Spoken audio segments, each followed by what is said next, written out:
The colours of the rainforest seem saturated in summer's farewell. Our eyes adjust to these bright skies and fruit and flowers and streams. But autumn moves gently, blue shadows stretching across the land. Clear water flows softly and the season's beauty washes over us. These are the days of abundance. We harvest rare fruits of the rainforest and cook from their depth.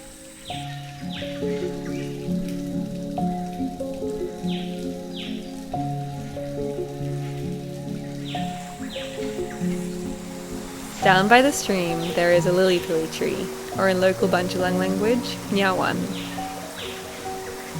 This is a beautiful native tree that grows tall along the riverbanks, with bright, flavourful fruit.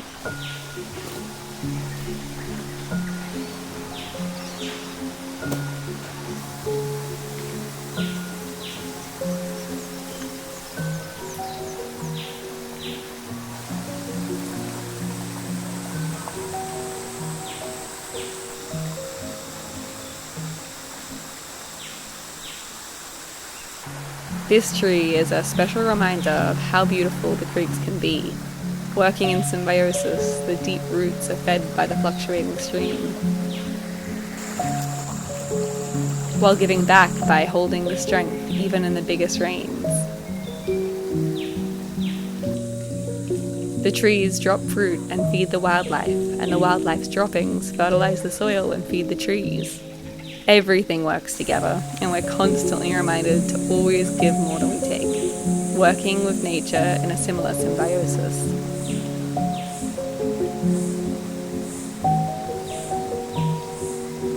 We try to live our lives with this simple way of thinking, so we grow and garden and cook regeneratively, always giving back more than we take. This is why we cook with nature, only using produce that is in season.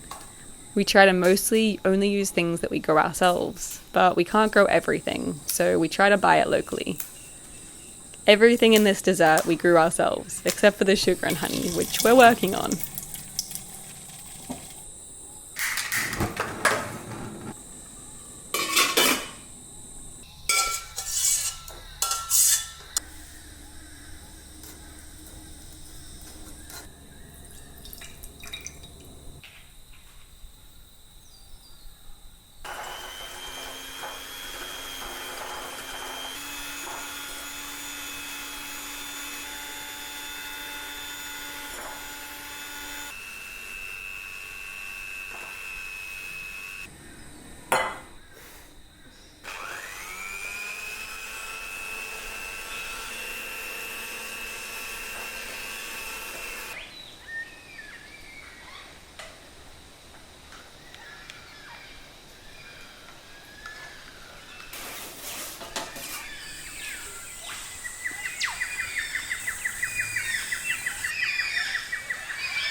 The thousands of magical fruit trees were planted by our grandparents and tended by our parents.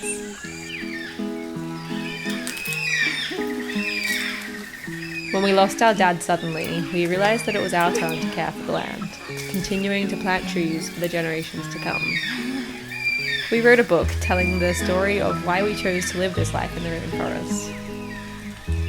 We write about the struggles, the hardships, the beauty, and the joy. It feels like such an honour to share these stories with you. You can buy it through the link in our description or in bookstores around the world.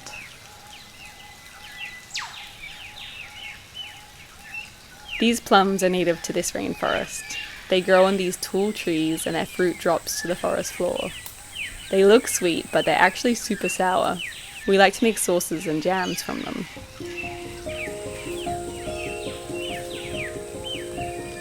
This is the jambu tree. It has already fruited this season, but it has a second harvest growing. They're only small this time, but I kind of like them bite-sized.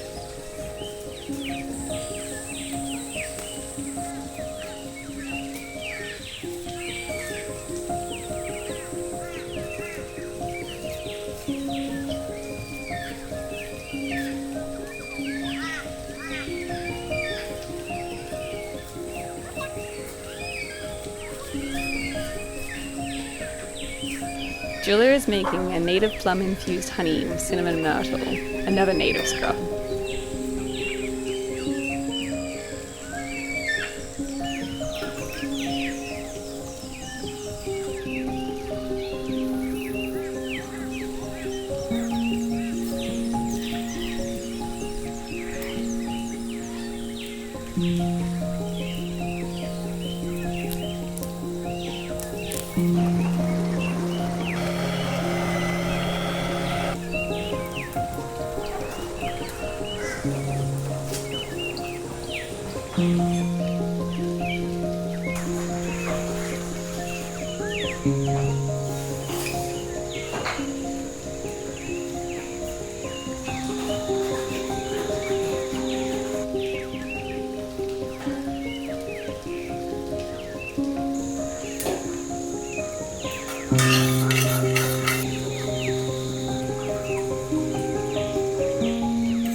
Do you want to come up now? Now that you realize how tiring it is to walk, maybe we'll go on basket for a bit. Good duck.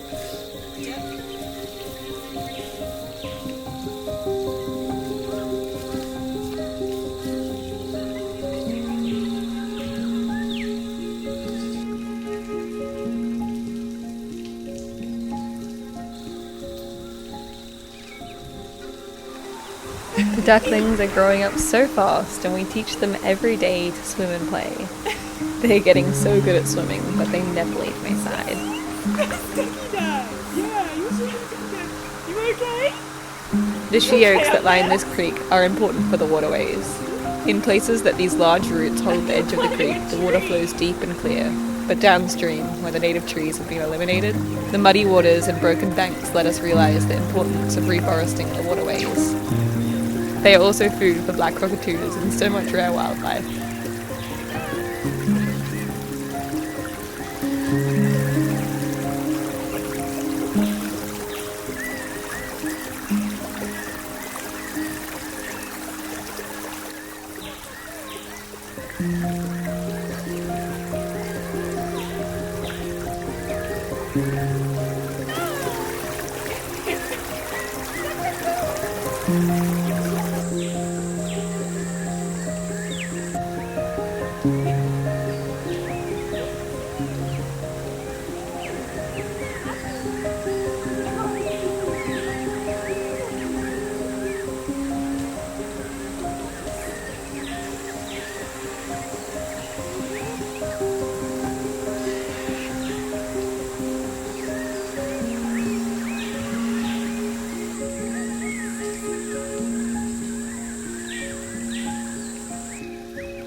These fruits and foods are culturally significant to this rainforest and its peoples.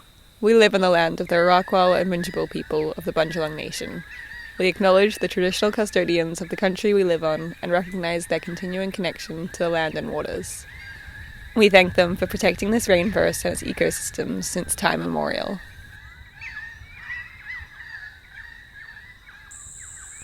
These are bunya nuts. They are 10-kilogram spiky cones that fall from the top of giant trees who have been here for far longer than we have.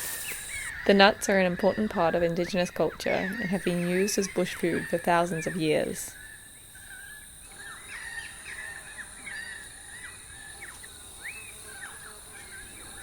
This season is so abundant that we often can't keep on top of the harvest.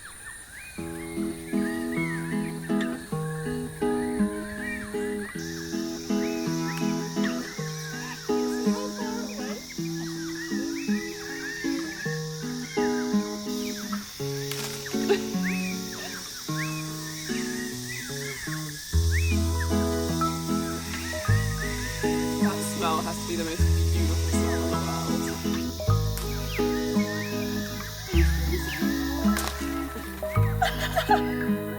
Wow!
Oh, I hope I didn't get load this up on me.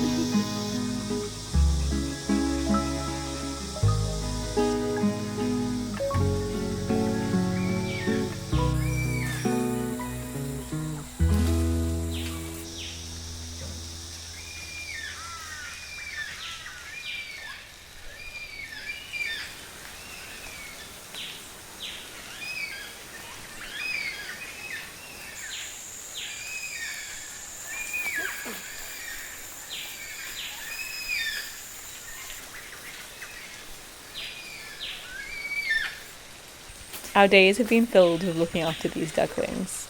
It's so special to see them play and swim, so every day we take them to a stream.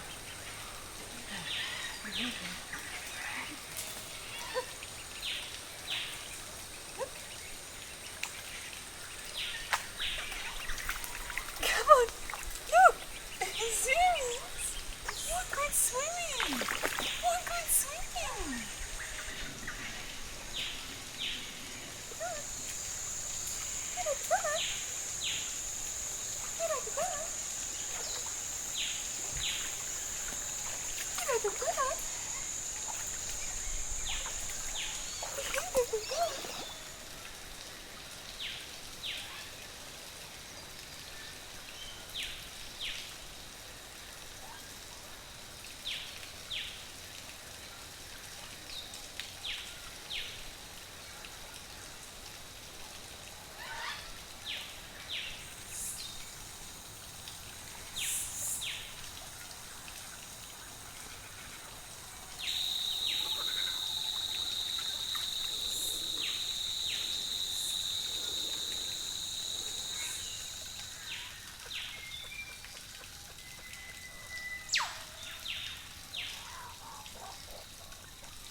I'm walking up the valley to the old chestnut tree at the top of the farm.